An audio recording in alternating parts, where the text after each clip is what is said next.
Nothing in the past week has made sense. I was completely convinced that I was a predator and a groomer and that I needed intervention. I'm realizing I might not even have a clear understanding of what grooming is. I believed I groomed a child because Jack told me I did, and I believed him because I trusted him. But Jack doesn't know what he's talking about. I made my confession under duress. I fully believed I was a groomer because Jack told me I was one, but I don't believe that anymore. I am not a groomer.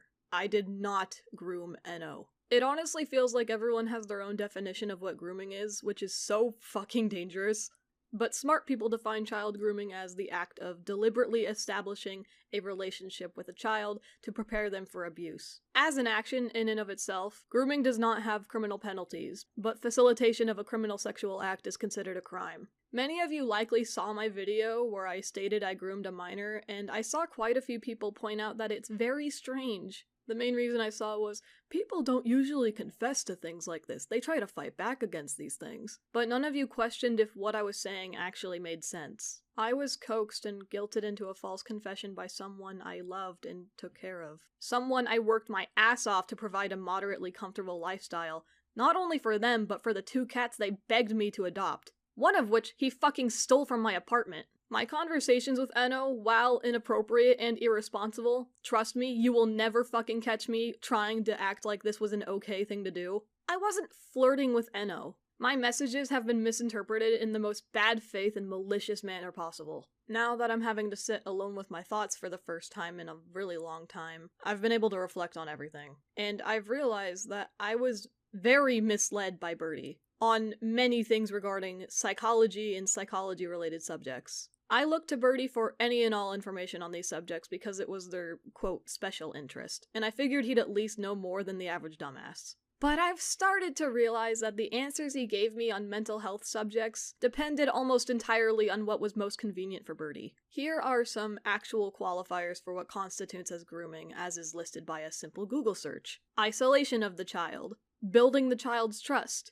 Inappropriate communication, which includes asking for secrets to be kept, and using sexual language that the child may not understand, and educating the child on the subject. Buying gifts, giving the child special attention, singling out the child to make them feel more mature, special, or different from other children, showing particular interest in the child, victim selection, and substance misuse. I did not isolate Enno. Enno was actually already isolated when they first met me. Enno has told me directly that they only ever speak to like 3 people, that being Sophia the Neko, me, and another person I don't know. I never got jealous if they hung out with other people instead of me. I never told them who they could and could not hang out with. I didn't want to control who they were hanging out with. I wouldn't get upset if they didn't talk to me. The only thing I can think of that probably looked like I did is if I said something in their DMs and they took forever to respond, I would get anxious and think that I upset them somehow. I do that to everyone though. I'm just really anxious. I don't like the idea of bothering people.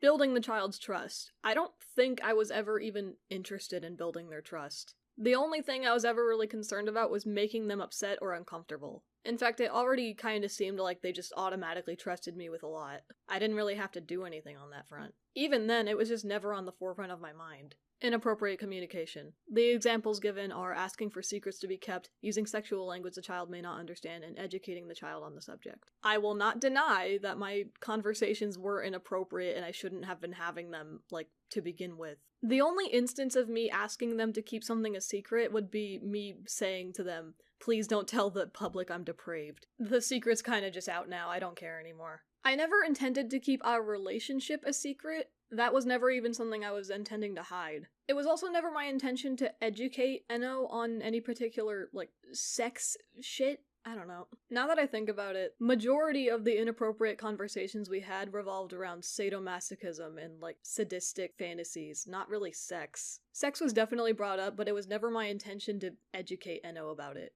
Buying gifts or giving gifts. Didn't do that. Enno actually made a shit ton of gifts for me, but I don't think I've ever made anything in return, which saying out loud makes me feel kinda shitty. But no, I never made any gifts for Enno. Now, I did ask them to make things for me a lot. The most inappropriate thing I think I've asked was for a comic. I'm not gonna pretend I'm justified for doing that. No, I think it was inappropriate. fucking weird and cringy. But everything else I can think of was mostly just ship art. Giving the child special attention. Examples given are singling out the child to make them feel more mature, special, or different from other children. The fact that I was talking to Enno at all could be seen as me giving them special attention. But not once did I ever tell them that I thought they were more mature, special, or different. The only example I can think of is toward the beginning of our conversations when I told them they were funny. But I wasn't trying to make them feel like they were different from other kids. Showing particular interest in the child. I wasn't particularly interested in Enno. In fact, I had 2 other friends who I was talking to like this, and they knew that. Cough, Kenny, cough, brother, bitch ass. Victim selection.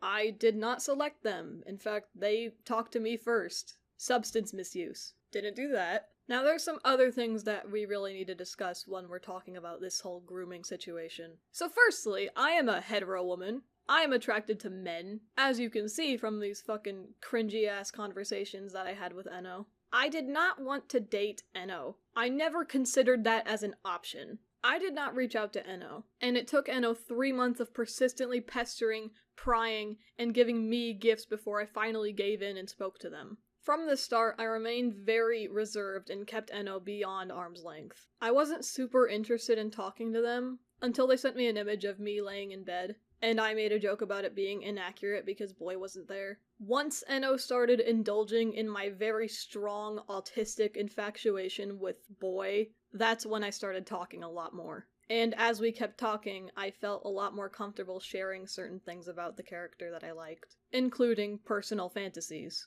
In hindsight, I really should have filtered myself when talking to this person. Definitely should have practiced some restraint. I'm not proud of this. But it was never my intention to desensitize them or harm Enno. That was never on my mind. I imagine that's fairly obvious if the DMs are actually read with more than 1 brain cell activated. I've been speaking to some individuals who are very critical of me, but they've been fair. They disagreed with the idea that this was grooming because one of them, who goes by Kumo, thought something was off about the evidence that was used to back up the claim. Kumo has been very critical of child predators and people who enact performative vigilante justice online for validation or personal gain. It was explained to me that my understanding of grooming was clearly warped, and these conversations just sounded like, I'm quoting Kumo, locker room girl talk. I myself have never been very social. I would even call myself socially inept. I'm a bit of a retard. So I never considered that there was an existing dynamic that sounded similar to my conversations. This was 2 girls talking about Jeremiah down the block and how hot he is. Once again, I feel the need to make this painfully clear that I am not excusing how I talked to Enno. It was inappropriate, it was irresponsible, it was negligent, and I shouldn't have done it. I regret it a lot. I should have made the responsible choice and stopped these conversations before they even happened. But I know for a fact that this was not grooming. None of the previous qualifiers can be found in my DMs with Enno, because I did not groom Enno. My therapist doesn't even think I groomed Enno. And the obvious rebuttals to that could be, well, we don't know what Synni was saying to the therapist. What reason do I even have to lie at this point? I came into their office specifically saying I believed I groomed a child, and then after telling them all the details, they don't think that what I did was actually grooming. Jack has decided to ride the wave of this controversy to accuse me of sexual assault, but I think anyone listening to what Jack said should be able to recognize that what actually happened is he retracted his consent long after what happened, which is not only disheartening, but I believe constitutes slander. As someone who has been sexually abused in the past, as a child, the fact that he's so comfortable weaponizing our consensual touching not only makes me unholy levels of pissed off, but also makes me feel extremely heartbroken. Jack is someone I trusted and cared for and loved unconditionally for nearly a year, and he's willing to lie and deceive with clear intentions of ruining my life. I have been labeled a child predator, I've been framed as a sexual deviant, described and implied to be a violent degenerate, and an aggressive rapist. Jack and I had lived together for about 9 months, and in that time we established a friendship with boundaries still being discovered.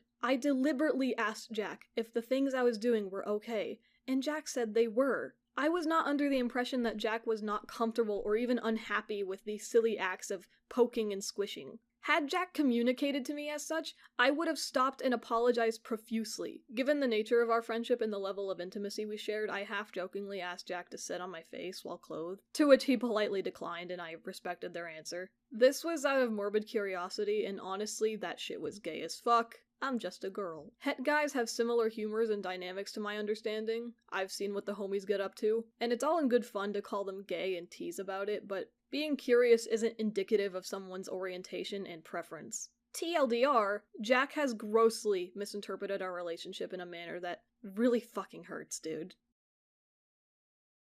Jack's GoFundMe is a scam and it's slanderous. Jack's selling point on the GoFundMe that raised over $10,000 in like 3 days was that he didn't feel safe living with me anymore. As if I'm some sort of evil, deranged, violent rapist that was gonna groom Jack next for saying awful shit about me in the next room. Ironic, considering I was a fucking sobbing mess on the couch, laying in the fetal position, breaking down over the awful shit that he said to me. Jack was not financially independent, but neither am I. I occasionally had to rely on Jack's social security to make ends meet and maintain our lifestyle and security. Jack made a little under $1,000 each month from his benefits. Jack was unemployed and hardly attempted to make any income through commissions. For the 9 months we stayed together, I would say that half of that time I was paying rent in full. We moved in November and Jack hadn't considered splitting rent until February. I had to beg Jack to pay only 1/3 of rent with their social security, and he tried to refuse. That would be a total of a little under $300 a month out of the money that was meant to go toward things like rent.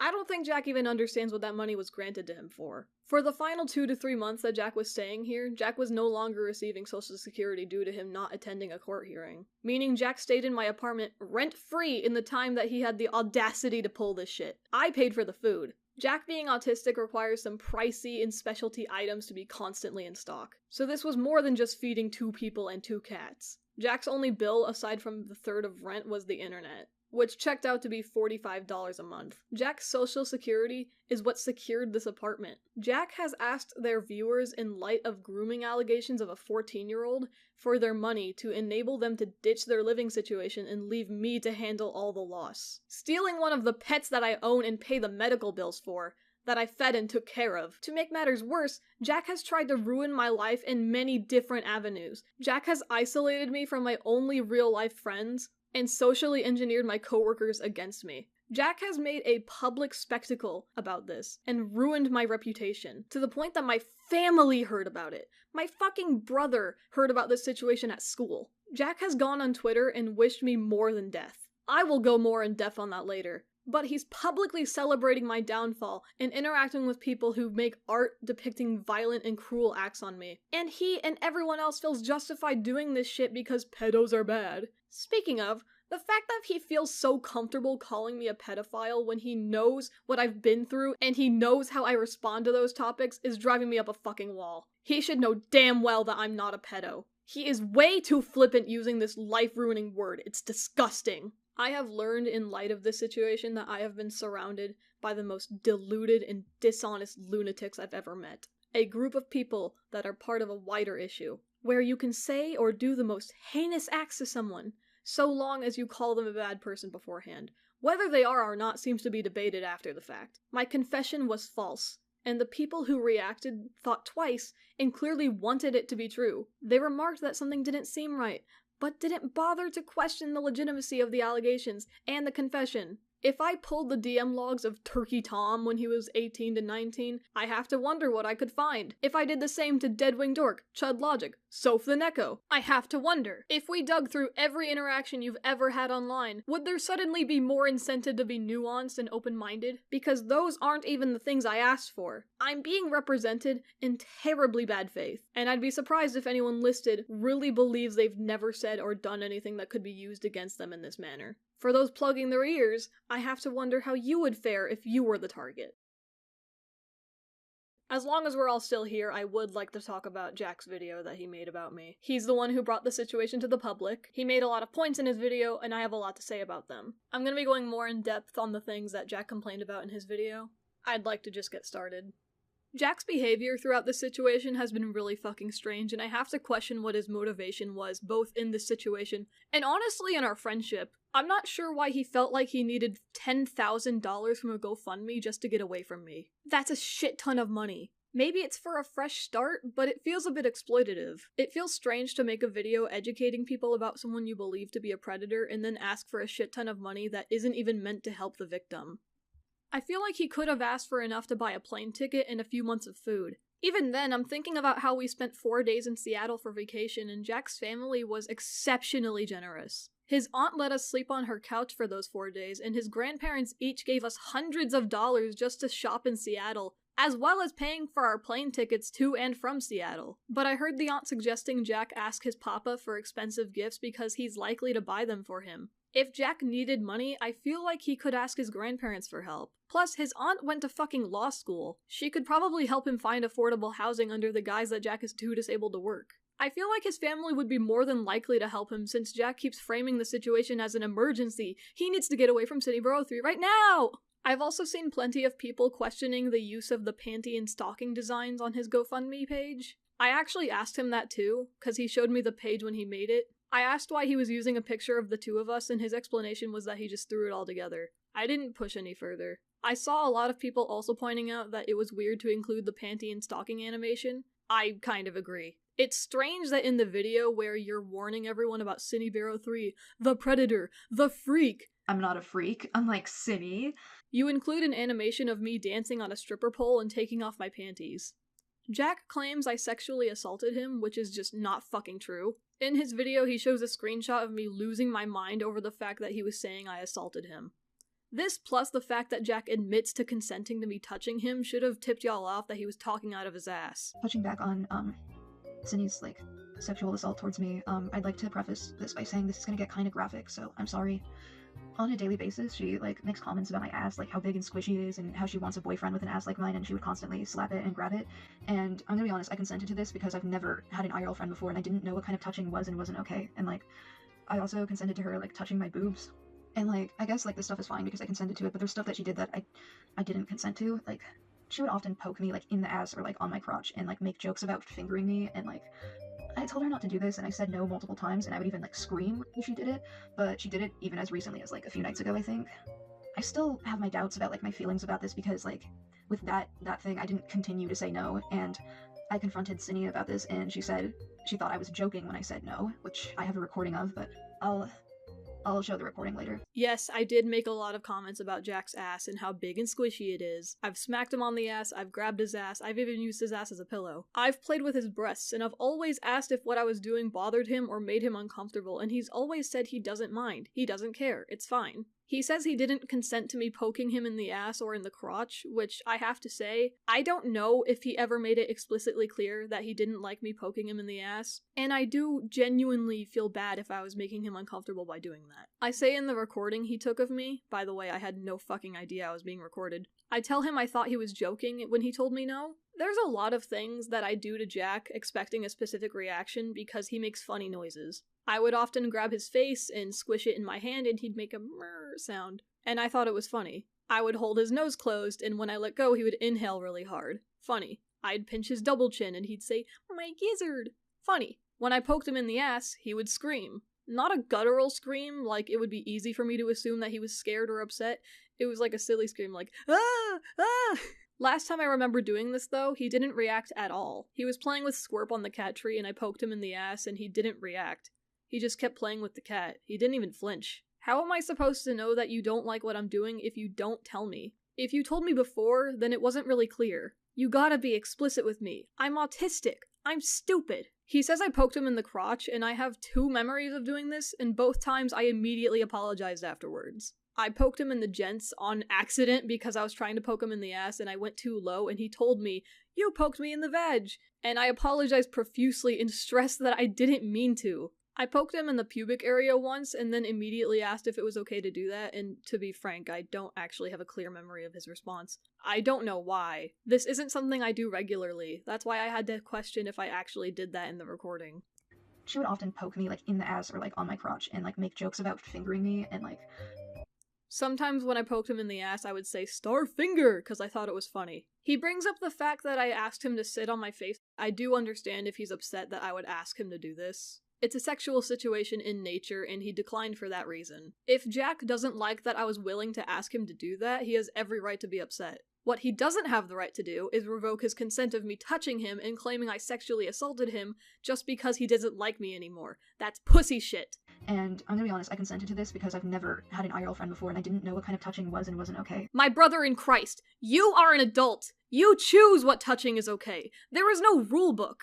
Jack admits in his video to not looking over the evidence, which just irks me, dude. Your best friend is being accused of a bunch of shit, and you can't be bothered to look over any of it, or even fucking get someone else to look over it for you. The original Addressing Synnibear03 document is a fucking joke. I'll get to it when I get to it. But the information he got from me directly about the doc was me ranting about some of the dumbass points I saw while I skimmed through it while I was at work. There are some things that are definitely worth criticizing me for, and I'll get to those, but most of it was so unbelievably stupid. If you started to doubt me, why not have someone else relay the information to you at least? Like, what about Laurel? Correct me if I'm wrong, but I don't think I should be responsible for relaying this information to you, especially when I was at fucking work when this was happening. You gotta find this shit out on your own. No, I have not been mooching off of Synny. I have actually, I've helped pay rent every month. I've helped pay for groceries. I've given Synny money for gas. I've paid for a lot of her things. I have not been mooching off of her, but...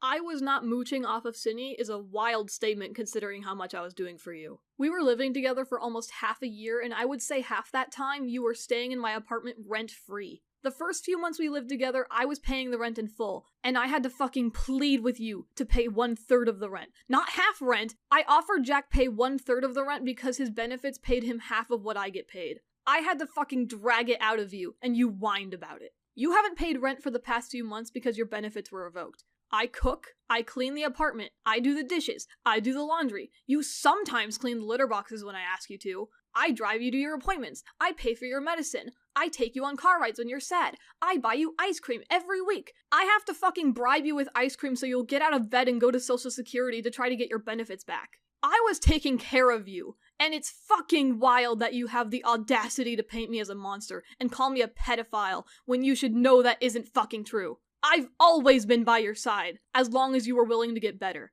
I stood by your side when the internet still hated you and thought you were a groomer. I stood by you when you drew over the Borderline 12 shooting memorial.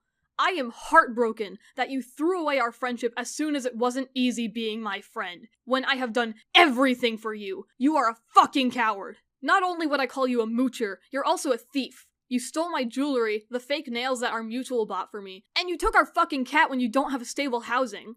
I genuinely believe you should bring Squirt back to my apartment because you cannot take care of her on your own. You can't even take care of yourself. This isn't me being malicious and trying to take your cat from you because I'm upset with you. I don't think you can take care of her. And if you try to make the argument that I forgot to feed her a couple times when I left for work, I knew that they would be okay if I didn't feed them as soon as I got up because you were always home. I have to work all day while you sit on your ass at home and draw. You also begged me to get these cats.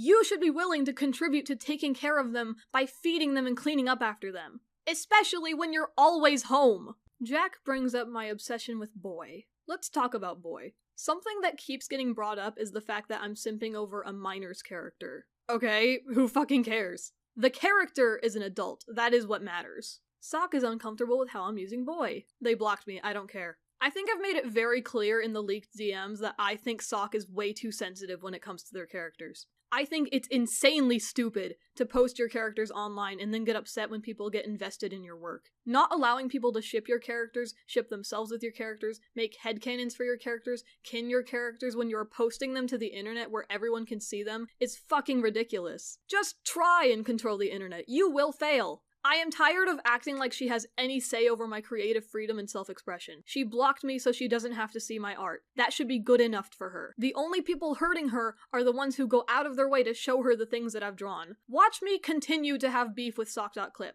Before I get into my biggest concern, here's some smaller critiques that Jack had about me. He had an issue with me talking about sex AIs in my 13+ server. This is actually something I believe was a problem. I shouldn't have talked about it in my server. That was irresponsible and cringe. And you know what? Someone did actually DM me saying that I shouldn't have been doing that, and I agreed with them and didn't do it again. I believe I contemplated making like a public apology within the server, but my mods told me not to. I don't have any evidence of this because the server was deleted and I didn't know how to export the files. So take what I say with a poke in the ass. Boop. Jack says it would have been better if my server was 16 plus, and I will be honest, I don't know about that. You'd prefer if I was talking to 16-year-olds about which bots I can fuck? See, Jack is under the impression that 16 plus is an appropriate label for sexual content, and I was under that impression too for the longest time. I think it's because the animation art community often use 16 plus on sexual or suggestive content, and that's the community we grew up with. Realistically, it's still weird. Why even take a chance with the age stuff, honestly? If I ever make another Discord server, it is going to be 18 plus with precautions to prove your age. This shit is annoying. Jack was upset that I was sexting an AI bot while he was laying on top of me. I wasn't like touching myself or anything, but to be honest, I can see why this would upset him. I'm not gonna act like Jack was being irrational by getting upset that I was sexting an AI bot when he's trying to spend time with me. I do find it weird that he's upset that I would hide my DMs from him. He pushed to see my DMs at some points and I didn't want to show it to him. He admits that he knows I talk sexually with a lot of my friends, so I don't know why he didn't just drop it. Especially when he's hidden his DMs from me when he was talking to his partner or even to Laurel. It's a strange thing to complain about.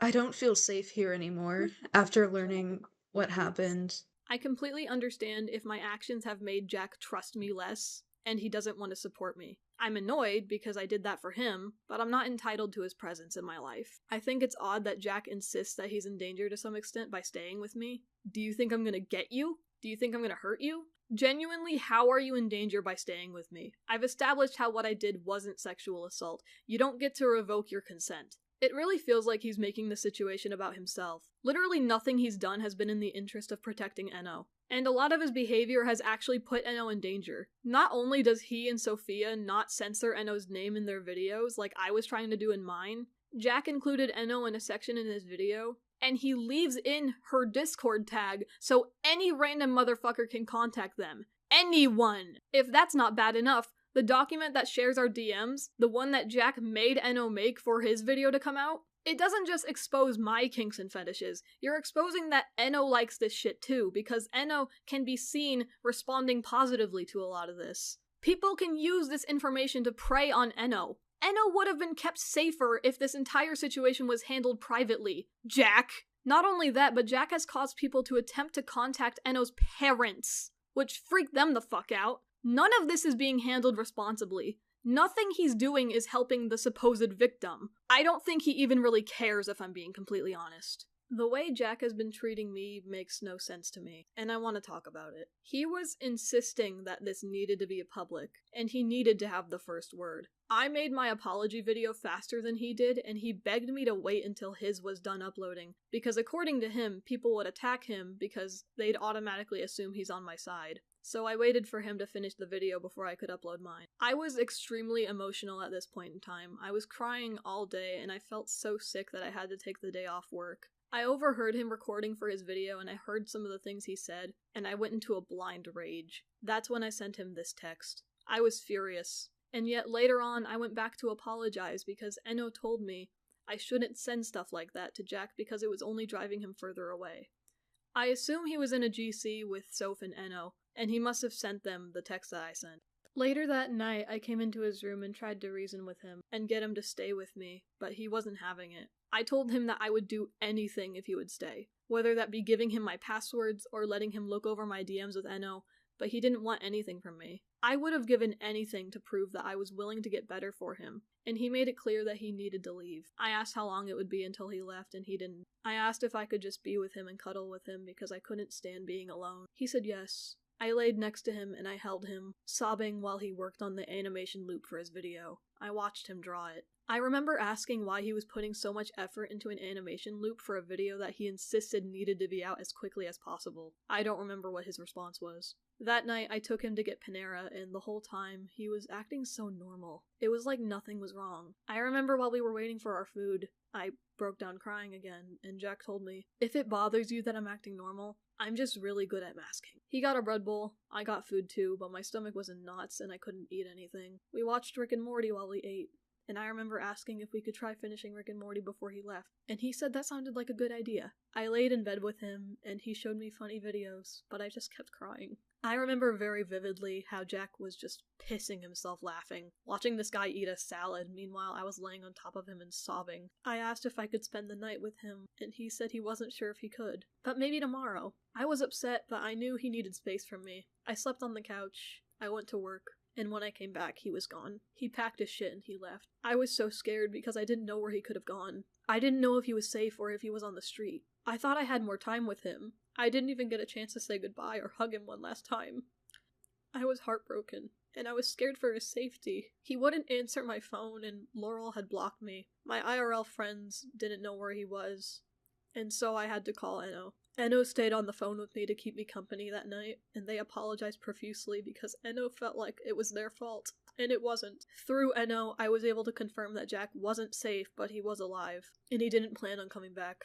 I relayed to him that if he needed anything, I would be there for him. If he was in danger, I would help him. It may sound upsetting that I had to call Enno of all people, but I had no one else to talk to. I had nowhere else to go. The next morning, I woke up to really loud knocking on my door. The police showed up to my apartment to check on me. It was a wellness check. They said my real-life friend called them, but later I asked that friend and she didn't know what I was talking about. I saw Jack tried to call me multiple times and I texted him back saying I'm sorry and I was asleep. And also the police came by, and he said, "We thought you died, lol." He didn't say anything after that. That was the last time he ever messaged me. I thought this was a good sign, honestly. I thought this meant that even though he was upset with me, he still cared enough to make sure I'm alive. He cared enough to call the police for a wellness check. I went to work that day, and late into my shift, I saw that he made a Twitter thread.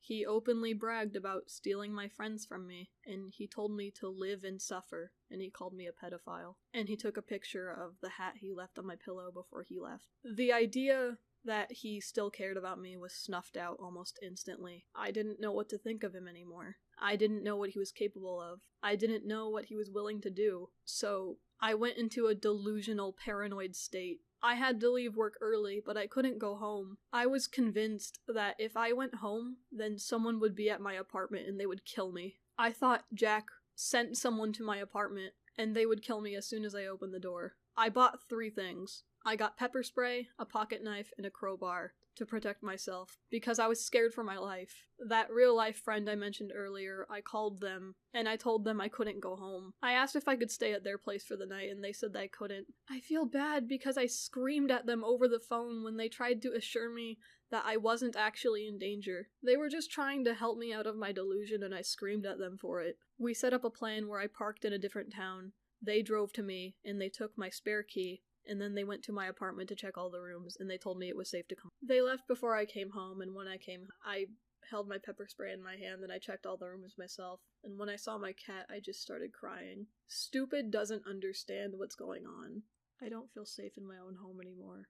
I'm feeling better ever since this happened, but fuck, man. I keep seeing the things that Jack posts on Twitter, and it just makes me feel sick. It makes me angry. The fact that I thought he cared about me. I thought he loved me. And he says this awful shit publicly, fucking victory lapping around me, encouraging people to make hateful art about me, talking about stealing my intellectual properties for himself to use, knowing that I can't say anything about it, because the internet fucking hates me, trying to silence me once he found out that I was making my video. I can't help but think that he wanted me to kill myself. I love him so much, but I can't help but feel like I was used. I did everything for him. I loved him, and I thought he loved me. And I feel like he wanted me to kill myself. He's taken everything from me, and he's laughing at me. He's mocking me when I thought he loved me. I don't know where he is right now. I don't know if he's safe. I don't know what's happening to him. He said he was going to make a second video talking about me, but he had to stop because of something dangerous happening, and I don't know what he was referring to. I fucking feel sick because I still care about him. I genuinely hope he is safe. I still love him.